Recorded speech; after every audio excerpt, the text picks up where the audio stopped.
At least OpenCV pays me, I guess. Hello out there, everybody. Good morning, good evening, good afternoon, good night, wherever you may be.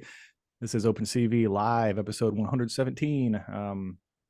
I am, of course, coming to you live from beautiful downtown San Francisco, California, and our guest this week is Kat. Kat, where are you joining us from? The west side of San Francisco, the beach side. Where the weather is completely different. Yeah, it's beautiful. It's beautiful today, actually. Yeah. I may go for a walk today. It's happened before. We'll see exactly how it goes. Stia is not with us this week. He is traveling. He's on assignment somewhere out in the wide world. Maybe he'll send an update somewhere like that, like a traveling Matt kind of situation. Does anybody else remember Fraggle Rock? Maybe. I mean, didn't they do a redo of that recently? I haven't watched it. Hello, good evening, Norway. Please let us know where you are coming from in the chat, wherever you're watching this show. We're live on YouTube, Twitter, Twitch, LinkedIn Live, and Facebook Live. So drop it in the chat. Let us know where you're coming from. We love to see the global OpenCV community checking in every Thursday morning on this show. Good morning, John Paulo from Torino. Good morning from Colorado. Good morning. Oh, Key West. Yeah. Yeah. I will be in Key Largo in 2 weeks. Nice. That's our good buddy Steve Simpson. Good morning, Steve. Good morning from Vietnam. It is midnight in Vietnam. ROC says sometimes from this planet. I feel you on that one. Good morning, Calgary, Alberta, Canada, home of the famous Heart Wrestling family. And that's about it. I kid because I love. Good early afternoon from Boston. Good morning, Vancouver. Hello, Venezuela. Good night in India. Good morning in Quebec City. Good morning. Hello again, India. Afternoon. Pueblo, Colorado. Sorry to all the Calgarians out there. Is that the demonym that I offended? I didn't mean it. Nothing but love in my heart for Canada. Hello, New York City, Pretoria, Iran, Kazakhstan, Colombia, Dubai. We love to see it, folks. All right. I think it is a good time to get started. What a crowd. Good morning. Yes. Yeah, let's do it. Good morning, everyone, and welcome to OpenCV Live. This is a 1-hour show where we host guests and projects from the entire world of computer vision, artificial intelligence, robotics, all of that cool stuff. I am your co-host with the co-most, the second banana, who is second to none. I'm also your +1 and only. It's Mr. Nelson, if you're nasty, with apologies to Janet, but you can call me Phil. And I am here with Kat Scott, the developer advocate for ROS, who is with Intrinsic. Kat, you want to go ahead and say hi to the folks and tell them who you are? Hi, everyone. Yeah, I'm basically the developer advocate for ROS. I run the forums, help put together ROSCon. Sometimes I get to merge pull requests, run the technical steering committee, all the boring stuff. I don't get to write much code anymore. I like how you said you get to merge pull requests. You know, there's a lot of people out there that would trade, I'm sure. But yes, we'll be talking a bit about the awesome stuff that we saw at ROSCon 2023 in New Orleans this year. Really looking forward to that. But before we get to that, there's a little bit of housekeeping I want to talk about here. First of all, there's a couple things we do every single week on this show. The first of which is a special giveaway to you in the audience. Stay tuned. Later in the episode, you will get the chance to win one free OpenCV course of your choosing by answering a trivia question that I come up with during the show. We're also taking questions from you in the audience. Please use the Zoom Q&A button if you're watching in Zoom. If you're not watching in Zoom, you can get there by going to opencv.live. opencv.live. That is, in fact, the only way that you'll be able to answer the trivia question later, so get in there early. Questions we will take from anywhere. Post them in the chat system wherever you're watching, and I will do my best to bring them up in the flow of conversation during the episode. Also, happy birthday, Natalia. With that being said, let's talk a little bit about OpenCV's campaign to keep OpenCV free. As many of you, hopefully most of you know, we've been running a campaign on Indiegogo for about 15 days now, where we are trying to raise funds to keep OpenCV free for everyone.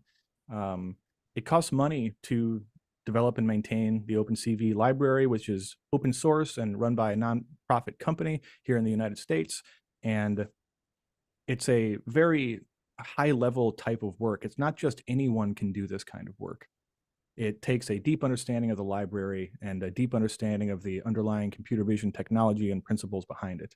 And that's why it costs money. Now, people in the industry know that what we're asking for, $500,000, is a very small amount of money for something with as widely used as OpenCV and so many gigantic projects and companies. Everything, I mean, if you name a company, the odds are that they use OpenCV. It's more likely that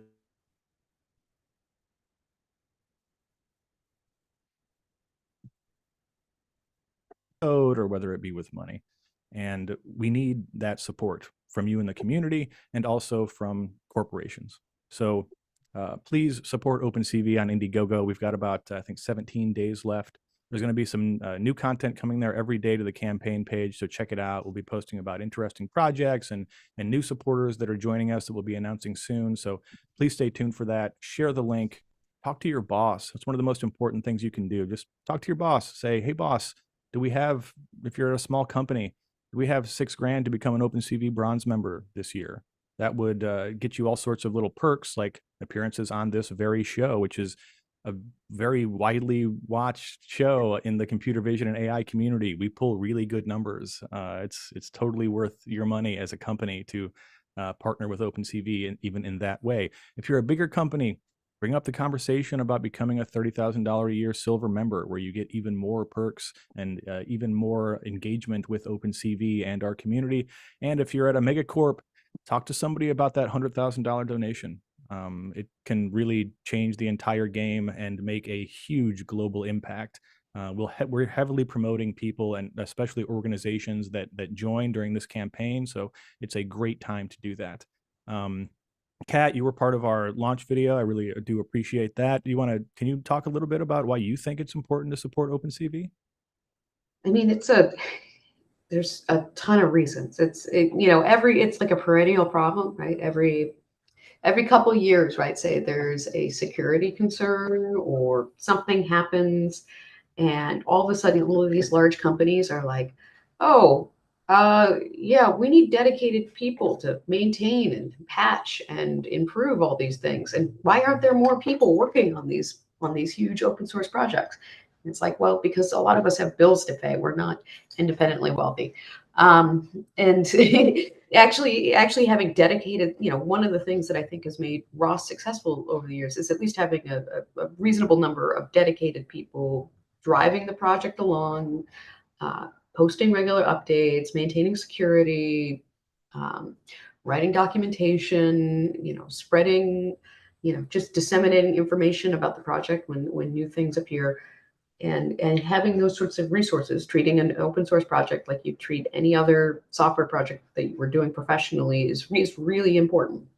And most of the open source orgs I know are infinitely more efficient than any business I've ever, I can second that one for sure. $5,000 at a top 5 tech company is effectively nothing, whereas it's a lot of help for a single an open source project. It might be a month's worth of effort. Yeah, absolutely. That is no joke. Every little bit helps, and especially at OpenCV, we say this all the time. We try to do a lot with a little, and I think are pretty successful with that. Like, these shows are big competitions. Speaking of which, OpenCV AI Competition 2023 is coming to a close with the final submission deadline being today. Submit your final projects using the Hackster project page functionality, and you will be in the running to win your share of the over $45,000 of cash and prizes from our sponsors. We really do appreciate them, and we really do appreciate you. Best of luck to everyone who has submitted a project. even finishing a project is a huge achievement, and you should feel, a sense of accomplishment over that. I know I've been in this business for 15 years or something like that. Anything with vision is difficult to accomplish in a way that is usable by other people, and puts across the idea you were going for, and actually works out there in the big wide world. So congratulations to everybody who submitted, and best of luck in the judging. We'll be announcing our judges a little bit later. I think, in fact, Kat will be one of those judges. So if you're looking to get a good spot, you might want to, buy Kat dinner or a drink or something like that. No, please don't do that. But with that being said, Kat, I think, last time we saw each other was at ROSCon. We've seen each other since then. I'm not sure, but No, it's only been a couple weeks.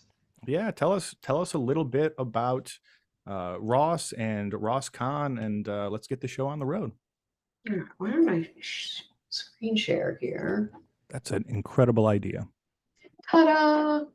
All right, you guys can see that? Looks great. All right, I got a ROSCon recap. So ROSCon is the Rajasthani Ophthalmological Society's annual meeting in Rajasthan. Oh wait, no, that's wrong. But it actually happens. There's another conference called for ROSCon. I was, I don't know, looking for something after ROSCon, and I came across this, and it's hilarious, and we love it. This is and this photo is fantastic. We need to start dressing like that. I like the military outfits. They've got way more swag than the Ross group. I mean, I don't know about that. I was dressed pretty good at that show. All right. Well, anyway, so ROSCon is basically, so ROS, if for those of you who aren't familiar, ROS is robot operating system. It's a large, sprawling open source project that's been around for over a decade that is basically building a robot operating system. The operating system may not be the right word. It's kind of like a layer on top of your operating system to run robots. But think of it as the standard library for robotics applications. So what I was going to do is I was going to talk about what happened at ROSCon this year.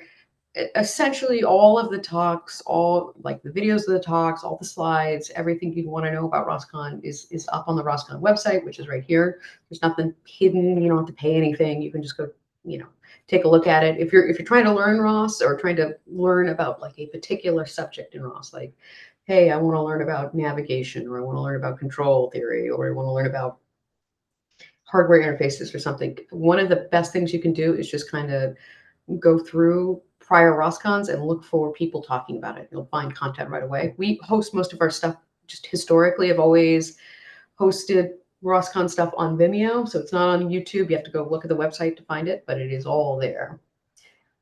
So why don't we move on? So yeah, ROSCon, October 18th this year.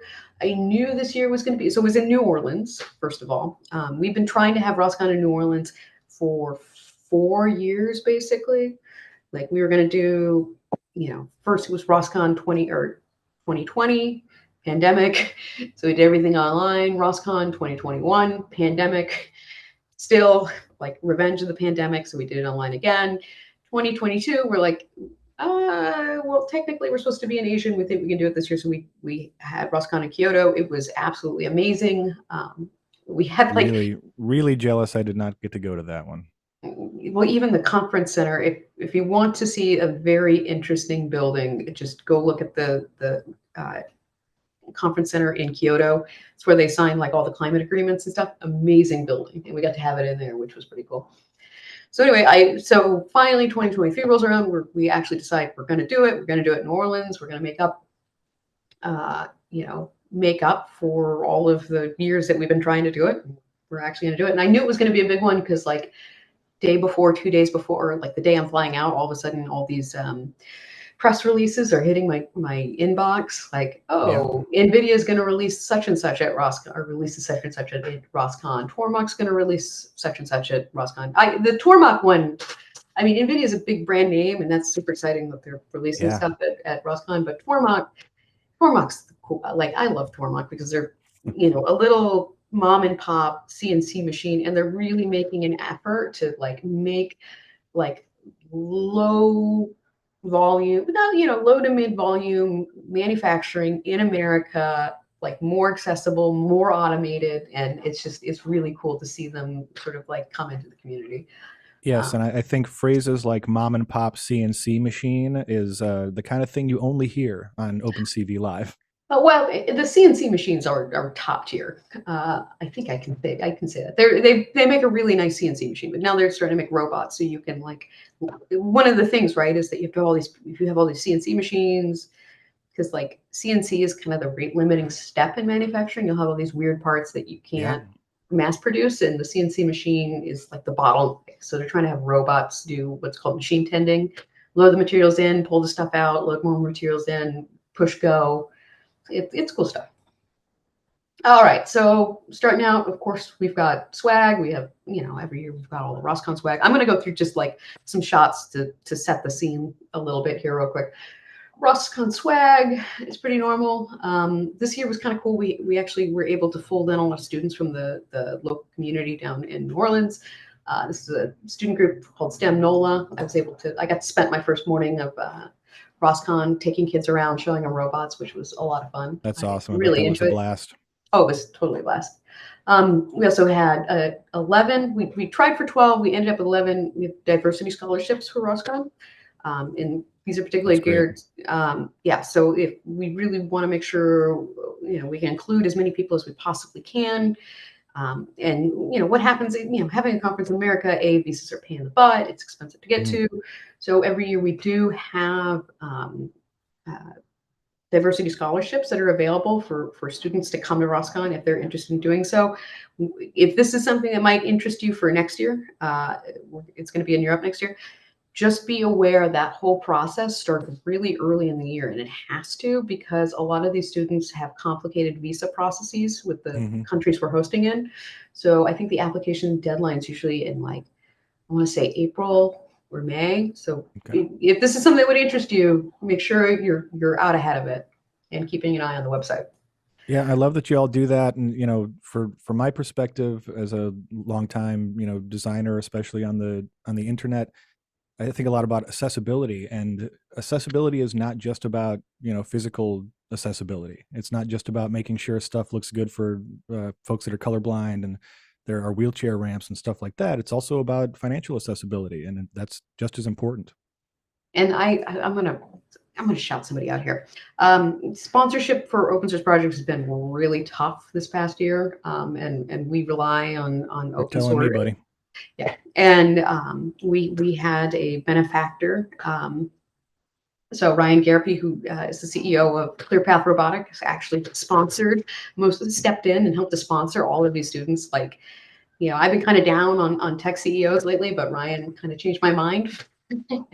I was really, really excited to see that, and we're really grateful for that sort of support out in the community. That's great. Be more like Ryan, everybody. Yes, exactly.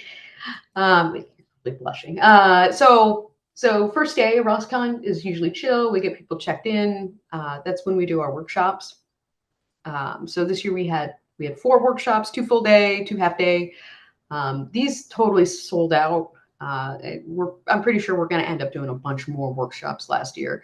I had to go through and actually kind of kick people out of workshops who didn't register them. They're like, oh yeah, I can sneak in, watch what's going on. And it's like, no, we have a limited number of outlets. We really can't have that. I'm sorry. We had 4 workshops. So we had one on real-time control. We had one on robot navigation. We had one on reachability analysis for robots. It's a problem, right? I have a robot, it has a reach, but it can't always get from point A to point B. And then we also had one on basically control systems in robotics. So first day, chill out. Everyone's just doing their workshop, having fun. And so second day is when all the people show up. So we take a group photo every year. This gives you a sense of how many people we had. I think this year we hit 800 people, 40 something countries, just scads and scads of people. It's really quite impressive. This year we also kind of set it up that we had birds of a feather sessions, because one of the things is when you have all these open source groups, we have working groups and sort of subgroups that work on particular packages together, and they may only see each other once a year. Everything's online, so we've been giving people more more space to just sort of, hey, if you guys want to hang out, chat for a while, here's your space at ROSCon. We're even letting the Rust people hang out and like figure out how to do Rust with Rust. I gotta get my Rust dig on. Puzzles. We know we have a bunch of introverts, so we have to have Rust puzzles while we're there. It's socialization activity. And then, you know, like most conferences, we have enrichment time within the enclosure. Yeah, exactly. I have rats. I understand enrichment. It's a lot of work. A lot of recycled materials goes into it. Yeah, so we also, like any conference, we have a vendor area or an exhibitor area. Tons and tons of robots running around. We had the new Unitree robots. If it flew, goes in the sea, goes in a factory, is an educational robot. I think all different sort of robots were represented. Picnic. I don't know if you're familiar with Picnic. They basically built Move It, which is the ROS inverse kinematic toolkit, I guess might be the quick way to say that, but that's not the clearest way to say it. They brought a whole simulated space station and had a bunch of you know, robot arms moving, pushing buttons, doing tasks. They also had if you're old like me, they had my favorite swag, which was the Move It on a CD that looks exactly like an American AOL. So back in the 90s and the early 2000s, you used to get AOL CDs in the mail every week. That's called a compact disc for all of you out there. Yeah. And of course, there were two different people giving away Lego kits of robots, which is always the high value swag. Oh yeah. And of course, there was a lot of partying. It was New Orleans. there was a lot of partying. There was a lot of people hanging out. New Orleans is a great place to have a conference. A lot of walkable, wonderful things within the conference area. All right, so why don't we pivot? I'll talk about sort of some of the talks. So this is like a very, very abridged subset of talks. I kind of cherry picked a few that I thought would be relevant to this audience, but there's a lot more going on. I think we have like something like 40, 50-ish talks. So yeah, there's a lot of content. But I look at the debriefs and the sort of surveys that we send out after the fact. Probably our biggest talk this year was we have some of the core devs go through, talk about the latest ROS release that happened and the forthcoming ROS release, which is called this year, or 2024 is going to be ROS Jazzy. Yeah, it looks like we might have some connections on Phil's side. But anyway, if you want a very, very quick summary of what's going to happen with the next ROS release and what happened this year with the Iron or Winnie release, I would check out this this talk that was given by my colleagues Chris and Yadu. Another big one, and this one isn't a computer vision talk, but I thought this was probably, I like these things that are boring. So what, as you get older, you realize that the boring stuff, the dumb stuff is sometimes really important and a blocker to getting real work done. And so our colleagues at Bosch, which is this, Bosch is this giant European manufacturing conglomerate, really want to they make everything. Yeah, they make everything. They really want to start using more open source, particularly for things like manufacturing. And a blocker to getting that done is making sure that all of the open source software that you use, that the license is conformant with whatever Bosch legal sort of demands. And, for most companies, that means we'll allow a permissive open source license, but not a viral license. So they'll allow for, say, an Apache license or a BSD license, but GPL or LGPL license is a no-go for most large companies. And they want to make sure that all of the code that they're including in their projects is properly licensed. So they've actually spent the past couple of years putting together some standards and some toolkits. And what this thing does is for your big, huge ROS workspace, right? So ROS, when you build a ROS project, it's kind of like a Python project, but like if you're familiar with Python, one way to describe it would be like, I have this virtual env and I have all these Python packages and they're all glommed together and then I ship that and run it on the robot. So they basically built this tool that'll go through, slurp all that up, check that the license files are in there, check that they're conformant, and then spit out a thing that you can hand over to legal and say, like, look, we checked everything, everything's kosher, we're good to go. You know, we're not going to get sued for using this open source software, which is a huge, huge thing to getting more open source out in the real, or out into sort of the professional environment and taking over the world. So boring stuff, I know. No one wants to sit around and talk about licenses and verifying licenses, but having this tool where you can just like run it, show it to your boss, show it to legal, be like, look, everything's legit, on the up and up. Don't worry, because that's usually the concern that's blocking a lot of this stuff. Really, really kind of important. So if Computer says it's okay. Computer says okay. So if that's something that might interest you, at least in the ROS world, check out this talk. I'd like to see more of these sorts of things out there in the open source world, because I think it is an impediment to getting open source everywhere. I mean, it is kind of everywhere, but like it makes getting it into larger companies a lot easier. Yeah, licensing is a complicated subject in our field for sure. Oh, absolutely. So I don't want to butcher this one. So this is, I want to make sure I reference everyone. Okay. So yeah, please do. We got time. Yeah. So, okay. So this talk, I grabbed one image here. You should go watch the talk. So it was, I think it's I want to say Dutch. If I'm wrong, I'm sorry.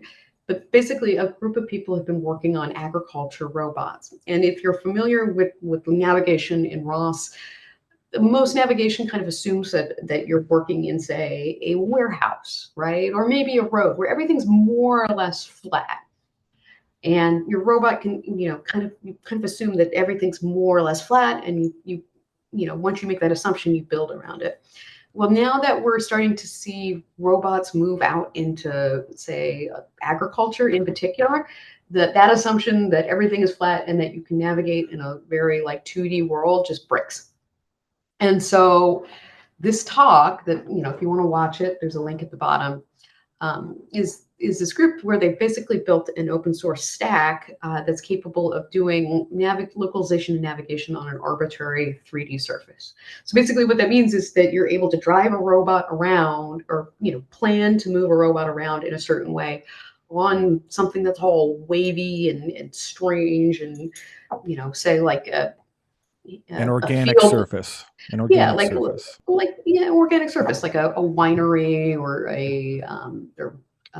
not a winery, but a vineyard or a garden or something like this. And this is a real game changer, because like I've seen people do Mars, places like that. Yeah. And, a lot of times people are making the assumption that everything's more or less flat, and that breaks a lot of the time. Or like, I've seen hacks where people do like 2.5D, where they're like, oh, well, it's mostly flat, but then you can kind of like jump up a level. Well, this fixes a lot of those problems. And, the thing you have to ask yourself is, well, where does this wavy 3D surface come from? And that it comes generally from some sort of SLAM algorithm, some sort of 3D reconstruction, either using depth cameras, LiDAR, or vision, depending. Usually LiDAR, but not always exclusively. So if you're one of these people that's really interested in SLAM, this is sort of the next, once you know where you are and you're positioned and then you want to navigate, this is really an interesting talk to understand how they're doing this and how like this package can be used to solve these sorts of problems. Extremely cool. What else we got next? Oh, we have Ramon. So I had to drop this in here. This was our keynote on the second day.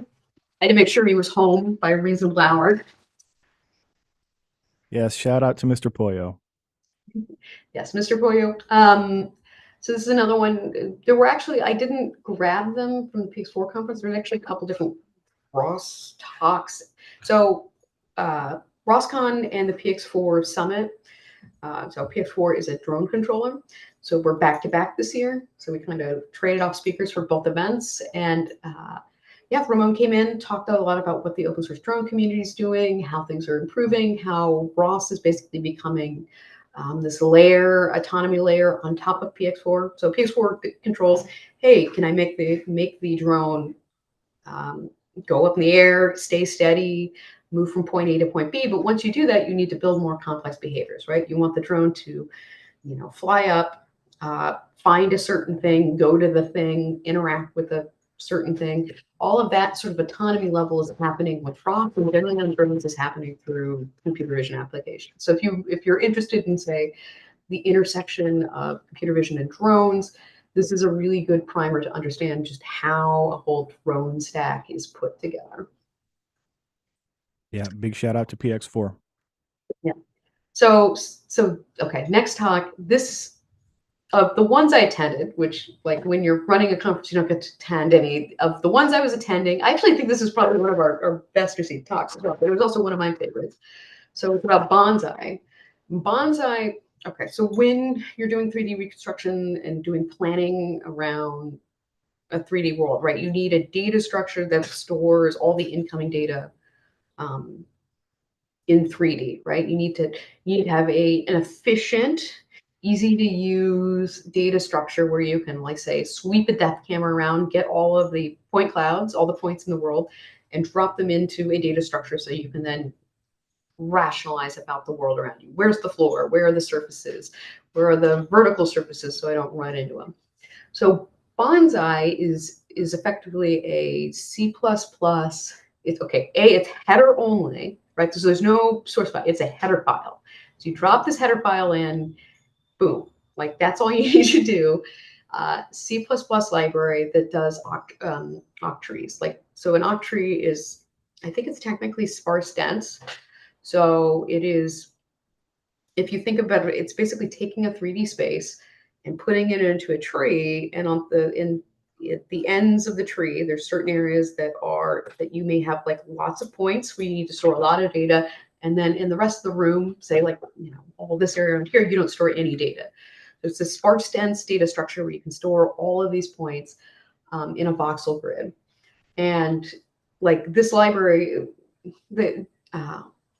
Davide, who gave this talk, is just a master software. Like, if you want somebody to aspire to be in terms of software engineer, just master software engineer.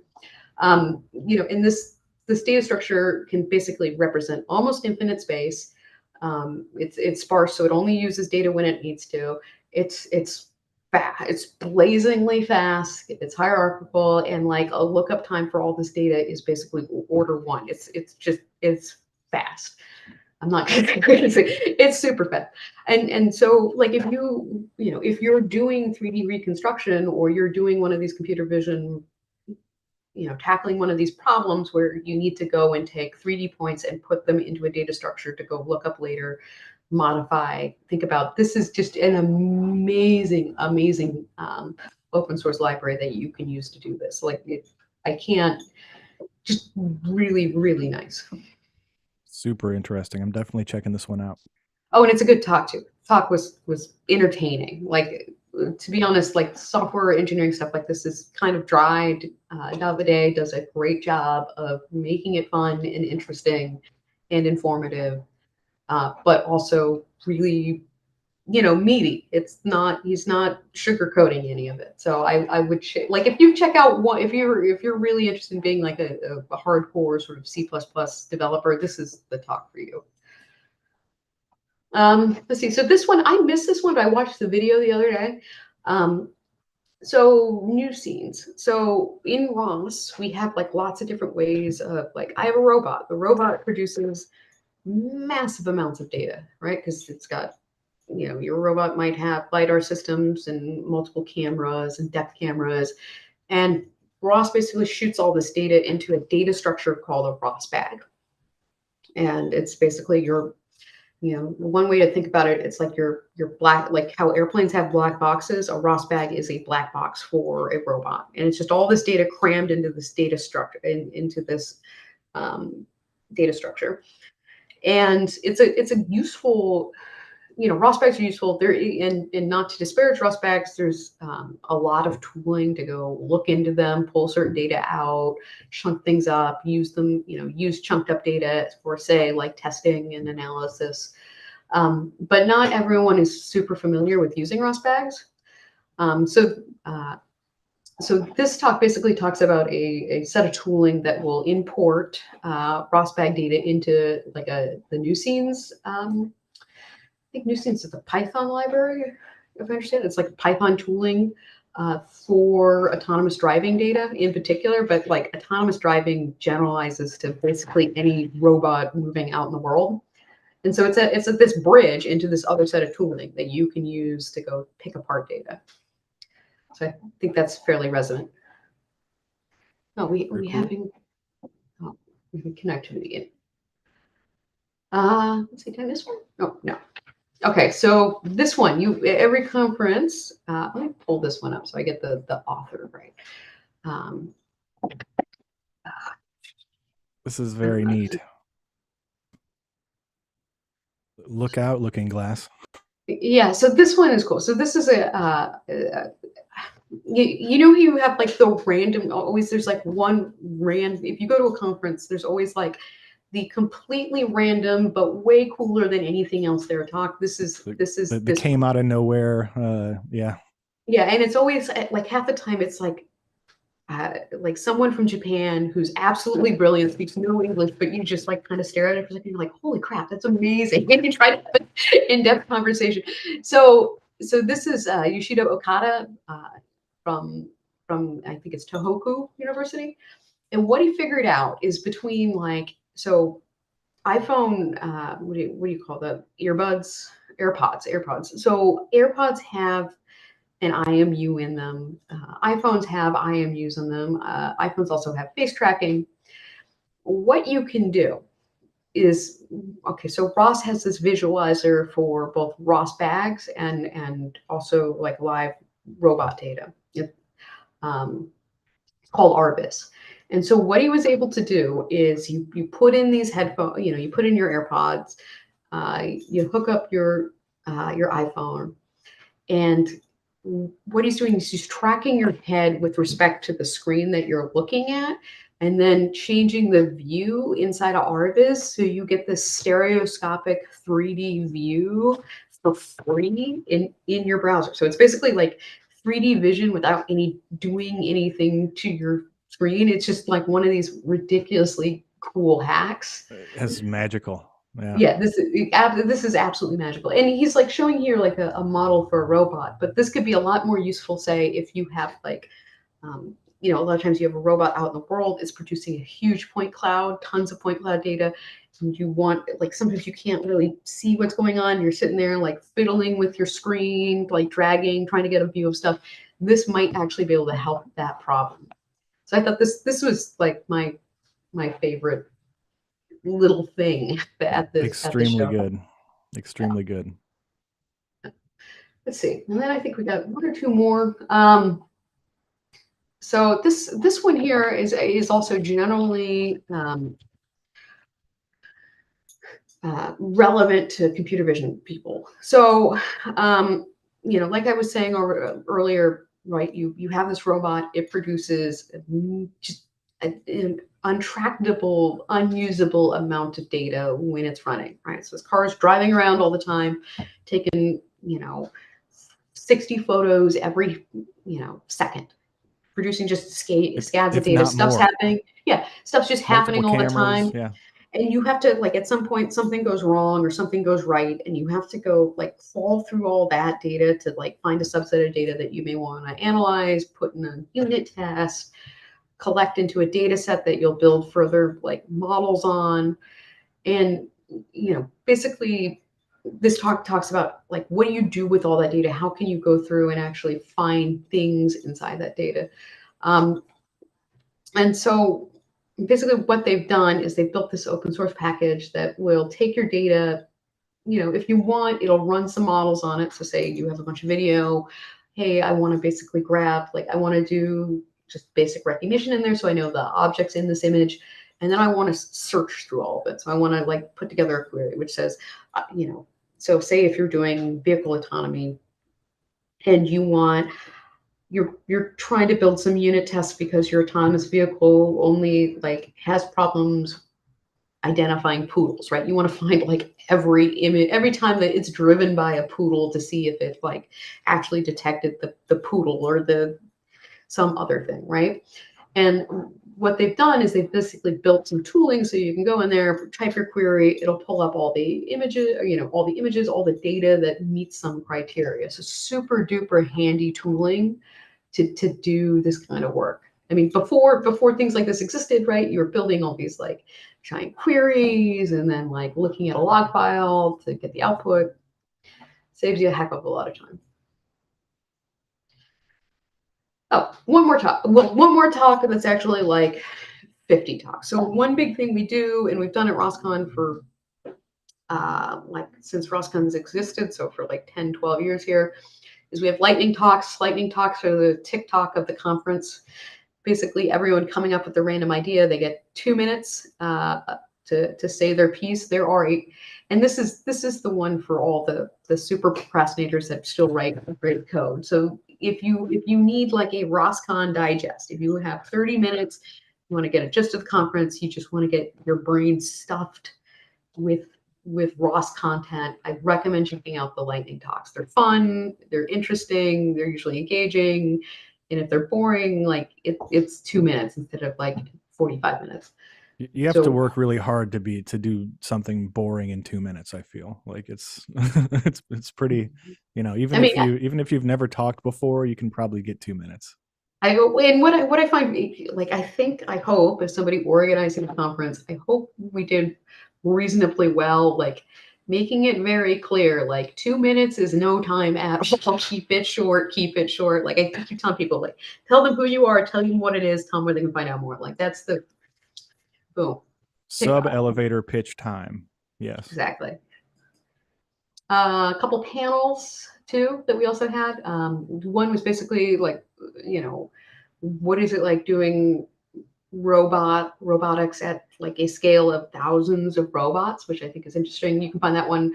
The one here on the bottom, which I think is more relevant into sort of general open source communities, is and relevant to what we were talking about this morning, is how do you get your organization to not just embrace open source, but to come through and like send those pull requests back to the library to support, financially support the open source projects that everyone uses. So if you want to see some people, so I think we had a variety of different orgs, right? You have like, I think you have somebody there from Bosch who's like the, just a mega Fortune 50 company. There's iRobot there, which is more like Fortune 500, Fortune 1000 company. You have little startups, academic labs. There's sort of all sorts of different organizations giving, their spin on like how they can support open source projects in their space. Okay, and the last one. We'll recap some of this with a video. So like I said, the drone show, or PX4, was immediately following ROSCon, and it even included, this was the coolest part, we got to have a giant drone show after the event. So cool. we got to see our the ROS logo up in the sky made by a bunch of drones. I gotta wonder about I haven't done a check. Were we like in the news it's like New Orleans just completely jaded by everything where like a bunch of drones is like whatever, or did we terrify a bunch of people in New Orleans? Hopefully, right? Yes, exactly. What else we got going on? And then there's sort of the debriefs. There's been a bunch of debrief articles about ROSCon and other people's takes on what's new, what's cool, what was interesting. Yeah, I think there's links in there, but you can check it out. That's sort of a quick, a lot of other people have their other takes on what was relevant, what was interesting, and I think it's always interesting to see those things. And my personal favorite was Weekly Robotics, making my boss very happy by saying it was probably very well organized, everything was on time, run like clockwork, which if you have a conference, like not all of them are like that. It's a struggle. Yeah, it's a lot of work. It's really impressive. Yeah. Yeah, and I guess the last thing to say is at the end of the conference, we always say where we're going to hold it next year. And this is going to sound really weird, but we are going to Odense, which is in a little tiny island, or not little, like 250,000 person town on an island in Denmark. But it's also sort of, what's interesting about Odense is it's a, regular size normal town of 250,000 people with like 20 different robotics companies or something like this. Some absurd number of robotics companies all clustered in one spot. And apparently they're going to roll out the red carpet for us and make sure that so we're basically having all these open source robotics people take over the town in Denmark next October or November, Awesome. I think. Yeah, and if I'm there, there will definitely be something rotten in Denmark. Yes, exactly. And one last one, just because it came out the other day, and I think it's relevant. If you guys covered the segment anything model that came out of Facebook. Yeah. 6 months ago. Yeah, of course. So somebody just posted a segment anything model for ROSNode. So if you want to fiddle around with it or want to use it or want to see how simple, like how that person put something together like that, the author even put together a bunch of tooling so you can actually go see like what it's, where the model is, adjust things, tweak things. Really good example of putting together your own ROSNode around some sort of computer vision application. So I just wanted to point that out if you're looking for something interesting to go poke around at.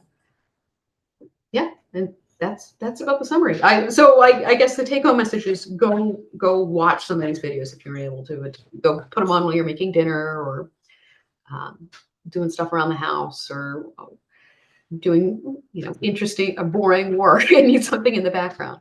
Trying to avoid your kids or your spouse, whatever. Just Exactly. anytime. They're great anytime videos, and you can find those at roscon.ros.org/2023. Yes. So I think now is probably a great time to do our giveaway. Kat, go ahead and unshare your screen if you will. Excellent. Thank you. Thanks so much for that presentation. We'll have some question time coming up in a moment. But before that, one of the things we do on every episode of this show is give away something to you in the OpenCV community. We will be giving away the OpenCV course of your choosing. You can go to opencv.org/university to see the courses that are available. And even if you don't win, check out a course, invest in yourself, invest in your education. These courses are not the sort of thing that you just do in like a couple of days and forget tomorrow. These are in-depth courses from people that are really in the industry.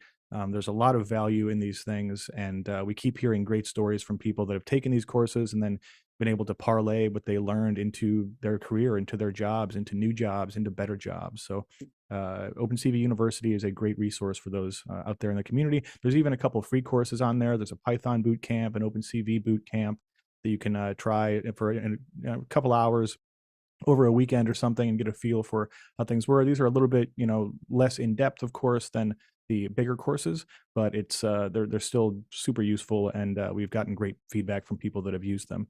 So the way this works is I'm going to ask a trivia question based on the presentation from our esteemed guest.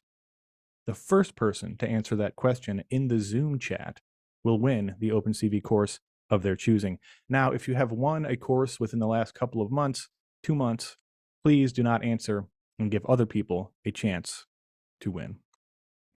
This one is probably going to be an easy one. I feel like people are just going to school me, like an answer before I even ask a question. Last year was the first in-person ROSCon in a couple of years. Where was it held? What city and country was it held? City and country. We got a couple of people that tried to get in early. Hey, there we go. I see Gianpaolo. Gianpaolo was the first one to get both parts of the answer there. That was Kyoto, Japan. Kyoto, Japan was the answer we were looking for to that question. In fact, we had Kat on the show last year to talk about the best stuff that happened at ROSCon 2022. And I highly encourage everyone to check that one out. That was episode 89 of the OpenCV live show when we were calling it OpenCV Weekly Webinar. You can find that on the OpenCV YouTube channel at youtube.com/@OpenCV Official, or just search for OpenCV Official on YouTube. Congratulations, Gianpaolo. Send exactly one email to phil@opencv.org. You already know my email address, and we will, with the course you want, and we will make sure you get access to that course. Congrats. We've got some good questions here coming in from around the various areas of our influence in OpenCV land. First one from me. you talked a little bit about the lightning talks. I love the lightning talks. I used to be when I was kind of younger in the industry, I didn't quite get them, but I'm fully lightning talk pilled now. It's usually the most interesting part at these events to me personally because it's such a broad range of stuff and people. Can you maybe highlight a couple of the lightning talks that you're just like holy cow, like what's the, I'm so glad this is happening at my event. Oh man. Geez, what did I put up? I put up a few of them the other day. I'm trying to think of, it's kind of in my brain, out my brain sort of situation. Hold on, let me pull up Yeah, these and because folks, we've got about 10 minutes for questions. So if you've got questions, feel free to post those and we're in the chat wherever you're watching, or use the Zoom Q&A button, and we'll do our best to answer them all. I mean, there were the ones I love. Like we had a couple of the core devs, like that, and I don't remember precisely what they were because I don't remember precisely, but I'll have to go look.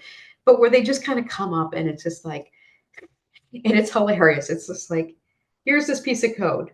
Do this, not this. Just beautifully executed. Like not even 2 minutes. Like it is a 20-second talk that is Like a essentially 20-second like pet peeves, basically. pet peeves. But like if you do this outcome will happen, and this is why it is better. And I'm trying to think of a couple that I did, and I can't draw them from the top of my head. But oh, there was one. There was one. Okay, so you have a robot, right? And you have to have this model, you have to have a 3D model. It's called an URDIF generally, Universal Robot Description Format. So you have to have this 3D model of the robot to look at and manipulate and to reason about what's going on. And somebody has put together a bunch of tooling so that you can now edit them in, is it OpenCAD? I think it's OpenCAD. I keep want to say OpenSCAD, but basically one of the open source CAD tools, basically all this tooling now where you can manipulate and export from that, and it like makes everyone's lives so much easier. Where you have this tool where you can, because before you might have to go into these files because they're XML files, and like manually you either have to re-export it from the original CAD software or go in there and like manually try to like move this joint by like, oh, move this by 1 degree, 2 degree, 3 degree. And now it's just like, here's this open source package. You can open it up, tweak it right where it needs to be, close it, export it. You're good to go. That one was really cool. Excellent. Yeah, another one here. Wondering about what goes into the selection process for where you hold ROSCon every year. I'm interested in this subject as well. So the first thing to know is that we bounce between continents. That is to say, like it's in North America, South America this year. Next year it's going to be in Europe. The following year it's going to be in Asia. Um, there's logistical things about it, right? So we need to have people on the ground, right? And another concern is generally, but not always, you want to make sure that you're in an area where the local population is going to make up a good portion of the event. So there's people in the area that can help you, that are going to be there. So that's one concern. There are sometimes like, can we find space? Is it easy to travel to? And then we kind of go into a secret, smoky room and debate back and forth and make a decision. And I don't always win, but we have to trust in all the other people that are running the event. And I'm kind of excited now. I'm sold on Odense. I think it's going to be a very good time. Yeah, I'm looking forward to it. I'm definitely planning to go. If you are planning to go to ROSCon 2024, when will people be able to get tickets and stuff like that for the 2024 event, Kat? See, I want to say this year, so it's in October. I don't know if we still have the ticket information up from this year. I think we may have for ticket dates. So there's no firm dates yet. So it looks like, I want to say early bird tickets usually go up sometime early summer. Okay. And then tickets are sold all the way up into the event, but usually early summer. So All right. we have our first meeting after the first of the year, and then the CFP I think is generally in March and April, and then we start selling tickets after the CFP. Excellent. Yeah. I can't recommend going to ROSCon enough. If you're thinking about it, you should absolutely do it. Kat, thanks so much for joining us here today. Mhm. Oh, one thing we could talk. Another question I just saw pop in here: will PX4 Developer Summit be happening after ROSCon 2024? Has that been decided yet? Uh, I don't, I don't think so, but I'm not sure. That sort of decision, they have to make their decision about where they're going to land. We've made our decision Yeah. where we're going. If other people want to join us, I think we can accommodate that. If OpenCV wants to put together an OpenCV conference in Europe, I think we might even be able to accommodate that. Yeah, I mean, if we get some more donations. No, it's I mean, those things would be separate. Like we have toyed with the idea of doing some kind of OpenCV event, either virtually or in person. I would love to do it. It would be awesome to see, to just talk with the people in our community. But yeah, so stay tuned for ROSCon 2024 highlights next November or December. We'll definitely do another one of these next year, all things permitting. If people want to follow you, Kat, on the internet, where can they do that? So most of the raw stuff is through Open Robotics. It's Open Robotics on most platforms. We're not really doing YouTube. We don't really do Facebook, but a lot of the other ones. And then personally, I am K Scott Z on like everything. Put that in the chat. Okay, K Scott Z. So it's sort of like K shots. No, the difficulty in having a name. It was assigned to me. Picking a name is difficult. Having one assigned to you, much easier. So if you just stick That's to the one fair. assigned to you, that when you start university, works out. See, that's my problem. I never went to university. They didn't assign me a name. I've got some great advice here from Stephen in the Stefan in the chat Steve's. here. Airline tickets can be purchased as early as 330 days before a given date. Just a little travel tip there. So if you're dead set on going to ROSCon, lock in that plane ticket. Also check out Steve's robot. He's got a very, very nice rover. Excellent. That's about all the time we have for today. Please support OpenCV's crowdfund campaign, igg.me/at/OpenCV5. Right now we have, in fact, I'll share the screen real quick before we say goodbye for today. Right now we have, looks like 520 backers, $48,534. We really do appreciate everybody individually that has donated. It means a lot to us, and every little bit does help. But the most important things you can do are talk to your boss and see if they can get them to cut us a check. Start those conversations internally at your company or startup or multinational corporation, whatever you may be. We're posting campaign updates every day. You can check out, for example, the OpenCV newsletter is getting cross-posted over there. We're also doing Community Friday. This is another important thing I'll bring up here live on the show. OpenCV Community Friday is back. We started doing this originally during the original OpenCV AI Kit campaign, and we're bringing it back. We're going to keep doing it for as long as people keep sending us cool stuff built with OpenCV to share with the community. The first one, we celebrated 200,000 followers on LinkedIn. Thanks to everybody following us over there. Today's a great day to follow over there if you're not already following us there. We featured ColorSpace, this extremely interesting scientific image analysis app that just runs in your web browser. It is very, very cool. Shout out to Richard Harris Podolsky for sending that along. By using and we also got a talk from OpenCVismo Brazil.